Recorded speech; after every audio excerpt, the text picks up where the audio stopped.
C'est mon chien, quand il était petit, il adorait apprendre. Et physiquement, il a eu des problèmes de santé, donc on n'a pas pu faire beaucoup de sport avec lui. Et pendant sa convalescence, on s'est mis à lui apprendre des trucs et ça lui a plu et on a continué là-dedans. Est-ce que ça demande beaucoup d'entraînement, beaucoup d'exercices comme pour éduquer un chien?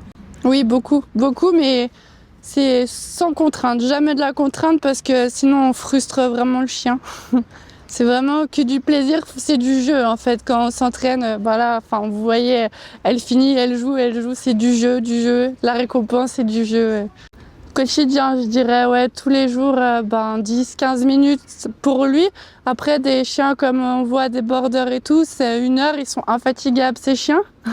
Mais lui, en étant un molosse pour le préserver un petit peu, c'est quand même mieux d'y aller tranquille. Alors on a vu que c'était un molosse, hein, il fait quand même un bon poids, il est très costaud. Ouais. Est-ce que c'est pas difficile justement pour ce genre d'exercice?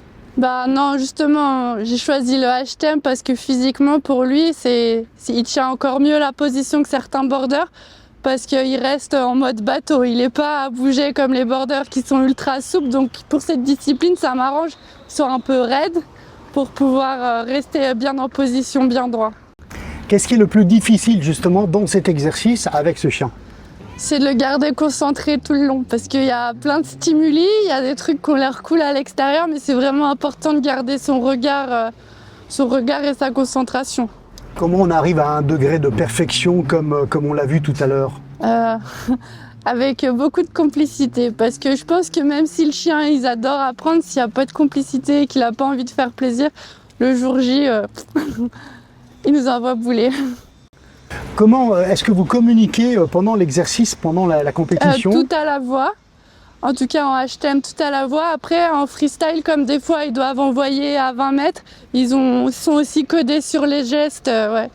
Parce qu'à 20 mètres, avec la sono, le public, on n'entend pas forcément. Est-ce que le Rottweiler est un chien qui est prédisposé pour ce genre d'exercice? Est-ce qu'il y a des races qui vont mieux que d'autres?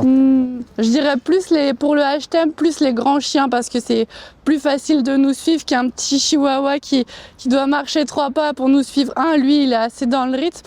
Mais après, non, on peut faire avec tous les chiens. Là, il y avait un caniche royal, il y a des rottes, il y a vraiment tous les chiens. Et c'est ça qui est bien dans ce sport. Et vous avez également, Alison, des partenaires, des sponsors qui vous soutiennent, comme G7? Oui, c'est ça. On remercie beaucoup d'ailleurs parce qu'ils ont beaucoup soutenu l'équipe de France. C'est un des seuls. Quand beaucoup nous ont fermé la porte, vous avez été prêts à nous aider.